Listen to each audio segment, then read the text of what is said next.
Nikki, great to see you. Welcome back to Popternative.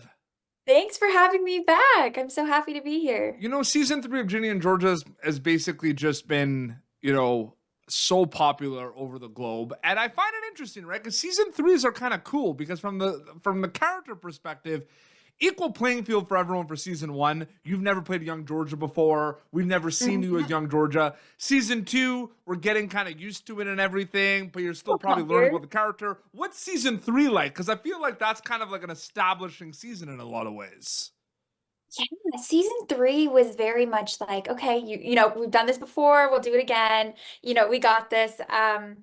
It was different in the sense that we had, for me, for young Georgia, as I'm getting older, I'm ever like we're all going through changes and depth and everything. So it was a lot more of the confidence, which and bridging that gap, that age gap, and getting closer and closer to Brienne. So it was a lot of pressure that way that I put on myself. Everyone was so supportive and so loving. And it's also working with Camilla and Leo, who I worked with once in season two for like a day, and getting closer with them and creating that bond because that mother-daughter, mother-son bond. And Yeah, I mean, as we all know, that's Georgia's life. That's her world. So absolutely.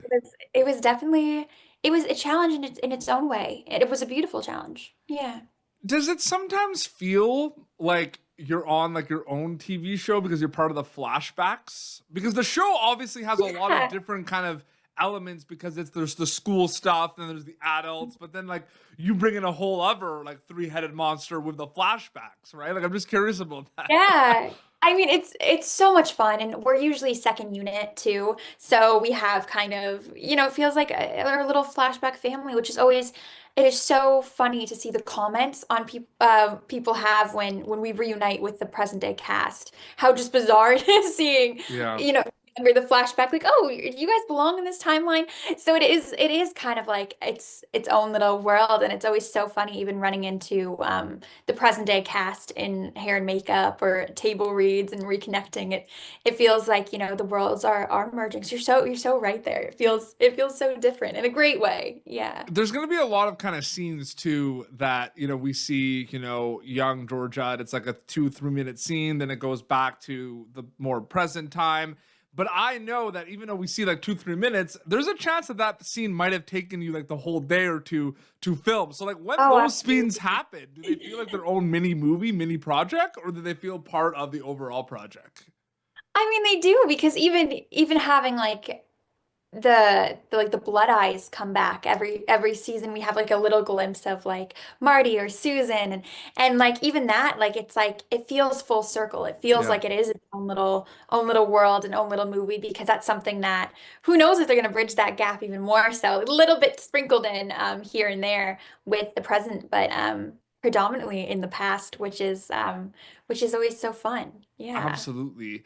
Um, Take me through how you, as a storyteller actor on a show that has so many people rooting for certain people and like the relationships, so many people online are kind of having theories about what's going to go on. I mean, we'll get into it, but like season three, obviously, big cliffhanger of who the father is. But I'm talking about like, how do you process that in regards to like seeing everything online and like thinking about it? Because you obviously are also like, we're fans of TV, like you're on the show but you're also a fan, but like what's Yeah. that like for you, like just seeing all the theories and everything? That's so funny. I will say the one thing I love more than seeing theories myself, seeing people's theories, is seeing Sarah Lampert, like the creator, Hmm. see people's theories, because I think it's so fascinating, and some people are so spot on with season three, or at least it appears. But it's so much fun, and it's so much fun to know because I'm also theorizing with them. We haven't got season four scripts yet. I know they're writing them, and the process is going to go quicker, which is really exciting. But it's always that little wait. And when we get scripts, at least for a lot of us, I Yeah. know, we get two at a time. So we have to like start filming like in different blocks, which is 2 episodes per kind of block. So we don't really know what's going to happen till later on when we're finishing up filming, So which is you really get fun. full scripts, like you don't just get your scenes? Yes, full Okay. scripts, full scripts. It Yeah. depends, because sometimes it's like maybe you just get your stuff And then I like, know all the yeah. top secret. Well, thankfully I do because being at table reads for majority of the time when I have like lines in the episode. Sometimes you're not needed, sometimes, not everyone is, sometimes I'm not, sometimes um but it's always I find those are such I think I spoke to you about this earlier, just us, but such vital parts for me Yep. to watch Brienne. Like that's my Yeah. opportunity to see her perform and to That's see like your her school, the school of Brienne Georgia. Highway. It is, and I'm just like watching, and I'm like, oh, I have a line. Whoops! Like I'm just like in awe of everyone's performances, but definitely as an actor and trying to do the way I work in my process is focusing on and researching and studying and watching as a younger version at least. There's So obviously going to be those conversations where you just have with her, or like, but then you learn things like indirectly with just conversations. But have there ever been like specific like advice that Brienne has ever told you over the past 3 seasons? she's been so generous with letting me kind of explore and grow with the character. And any questions I have, she's happy to answer and is so supportive and so loving, which has been amazing. But it's been kind of a lot of watching her and I mean she really I mean she seems to trust me with it because it's that's her baby too on top of her own little baby. Um, Yeah. I don't know if you saw yeah. too. I think it was like one of the Netflix accounts posted like perfect casting. They put like a photo of like you and then her. That was pretty awesome. I love that. It's funny. We have talked in the past and she's like, I'll be scrolling on Instagram and there's occasional times where she'll see a picture of me or I'll see a picture of her and be like, "Oh, I thought that was me." Or, I think from certain angles we look very, very similar. Other angles I'm like, "Oh, I don't see it." And then I'm like, "Oh, no, I do." And I'm thankful for it. Obviously, very thankful. Yeah. Absolutely. Yeah, so season 3 is out now for Ginny and Georgia. You had a Lifetime movie with Jodie Sweetin that recently dropped as well. I'm curious how past projects are compared to kind of like current or like future projects. Like, do you bring mindsets from like Ginny and Georgia to something like that film, or are they completely separate once you wrap them, so to speak? I kind of do. I do bring aspects because I'm always going to bring myself to Yeah, characters. of I mean, course. I think the hardest thing about this season with Georgia was the confidence, which is something I'm still learning and growing, even if it's like a mask and it's hidden, for a lot of it, or a lot of it may not be genuine. But Haley, my character on Dateless to Dangerous, was also she had that confidence and she had that love for her brother. So it's substituting Yeah. that that closeness, that they were so similar in those kind of ways, which is kind of the beauty of it.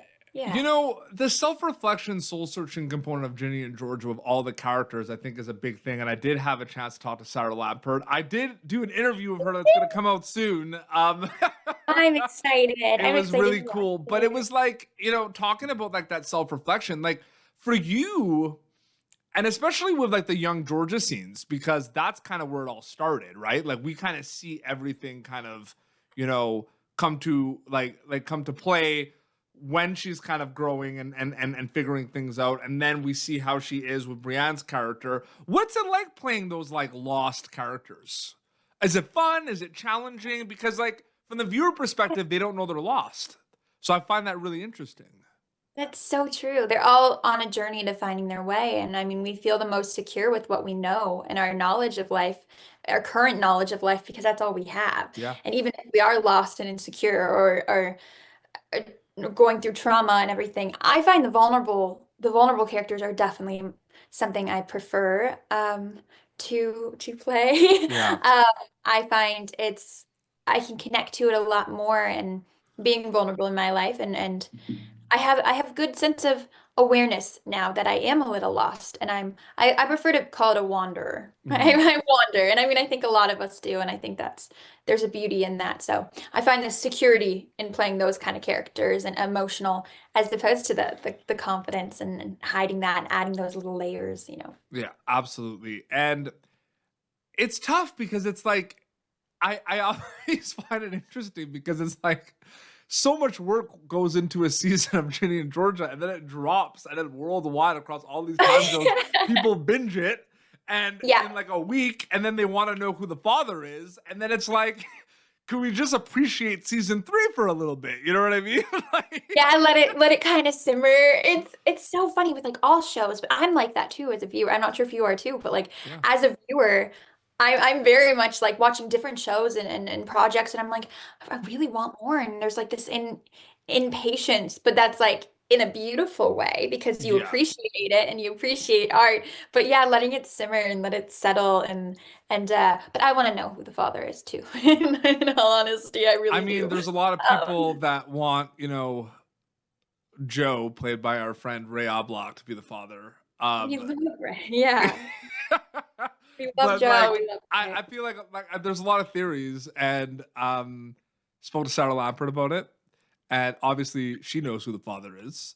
But I'm gonna text her right after this. Who's the father? I did want to kind of ask super quickly too. I mean, like, Yeah. take me through when you see the kind of global kind of dissemination and love for, the character of young Georgia on social media, because like I said, like, it drops worldwide across all these different time zones, like some time zones that are like 18 hours ahead of us, you know what I mean, that have already kind of seen the whole show, and then you wake up wherever you are, and then it's like, but like, take me through that, because you dealt with this now for 3 seasons, and I'm just wondering what that's like for you, because it can be overwhelming, but I feel like at the end of the day, it's like, although it's overwhelming, it is a beautiful thing to see the support from all around the world. I just want to know what's that like for you after 3 seasons. Yeah, I mean it really is an honor, and I don't think it's something that it gets a little like nerve-wracking for sure. There's a lot more as we bridge that gap too in age, there's a lot more comparisons and between Brienne and I, which is it's hard. People spotting the difference, and they get so excited spotting the difference. I'm like, oh no, that's great. We are different people. Like we are going to be different. So Yeah. there are differences, but I love that people get excited and find differences or similarities or things, and that's so special. And it really is. I was extra aware this season, I think, of how big the show really is. I think, it was finding my footing the first season. The Yep. second season was kind of something, which is funny because you think we'd be a little bit used to it now. Like, the people who kind of have watched it, and there's less and less newer viewers because there's so many viewers in general Yep. that have already loved and loved these shows. But I think yeah, it's been a roller coaster. And this season, I think I'm just starting to kind of see that even more. Absolutely. Season 3 worldwide on Netflix. They could check that out. Nikki, so great chatting with you. Thank you so much for your time. So great chatting with you too. Thanks for having me again. It's always a pleasure. Of course. Yeah, you're getting like if you look at the leaderboard, I mean, I think this is your like 4th time or like 5th time on the show. So getting like, yeah, and for people that can check it out, your Pop Turner magazine digital cover recently dropped too. I know. I was so excited and I love the photos. It was so much fun. Absolutely. So they can check that out at popturnup.com/popturnmagazine if they want to check that out. And then your Instagram account is just your name, right? Nikki Roumel, if they want to keep up to date with everything. Awesome. Yeah, it's easy.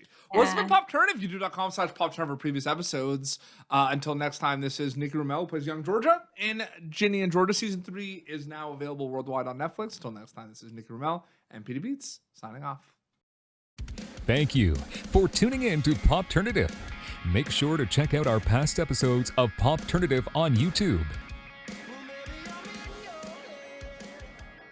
This has been an Autograph Communications production.